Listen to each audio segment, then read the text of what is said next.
রাজধানীর তেজগাঁ শিল্পাঞ্চলে অবস্থিত ইন্সপিরেশন ওয়েলফেয়ার সোসাইটি সেন্টার পরিদর্শন করেছেন সমাজকল্যাণ সচিব ডক্টর মোহাম্মদ আবু ইউসুফ এবং বাংলাদেশ শিল্পকলা একাডেমির মহাপরিচালক রেজাউদ্দিন স্টালিন। দুপুরে প্রতিষ্ঠানটির কার্যালয়ে গিয়ে তাদের বিভিন্ন জনকল্যাণমুখী উদ্যোগ ঘুরে দেখেন।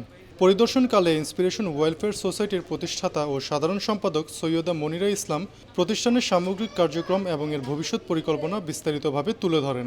এ সময় আমন্ত্রিত অতিথিরা সেন্টারে থাকা বিশেষ চাহিদাসম্পন্ন শিশু এবং তাদের বাবা মায়ের সাথে কুশল বিনিময় করেন। পরে তারা বিশেষ চাহিদাসম্পন্ন শিশুদের তৈরি বিভিন্ন হস্তশিল্প সামগ্রী ও তাদের চিত্রকর্ম দেখে প্রশংসা করেন। পরিদর্শন শেষে সমাজকল্যাণ সচিব বলেন, বিশেষ চাহিদাসম্পন্ন শিশুদের জীবনমান উন্নয়নে সরকার বিভিন্ন উদ্যোগ নিয়েছে। এ সময় আরও উপস্থিত ছিলেন কর commissioner Sabina Yasmin, multi-brand workshop লিমিটেডের চেয়ারম্যান জাহিদ করিম চৌধুরী এবং ঢাকা সমাজসেবা অধিদপ্তরের পরিচালক মোস্তফা মোস্তাকুর রহিম খান।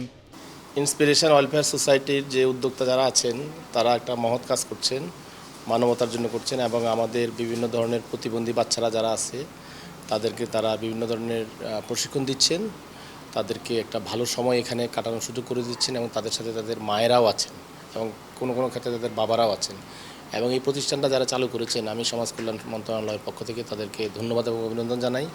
একই সাথে প্রতিষ্ঠানের সাথে সহযোগিতা করে যারা যাচ্ছেন, যেমন আমাদের শিল্পকলা একাডেমির ডিজি মহোদয় এখানে আছেন এবং শিল্পকলা একাডেমি, আমি সমাজ কল্যাণ মন্ত্রণালয় থেকে আসছি, আমাদের সমাজসেবা অধিদপ্তরের ডিরেক্টর মহোদয় আছেন এবং বেসরকারি প্রতিষ্ঠান মাল্টিব্র্যান্ডের চেয়ারম্যান সহ আমরা সবাই এই কথাটা আমরা আমাদের যে প্রতিষ্ঠানের যে অন্যতম পরিচালক লিজার সাথে আমরা আলাপ করেছি যে আমরা কীভাবে তাদেরকে আরেকটু বেটার সহায়তা করতে পারি এবং ইনশাল্লাহ আমরা তাদের পাশে থাকবো, because they are doing an wonderful job. তারা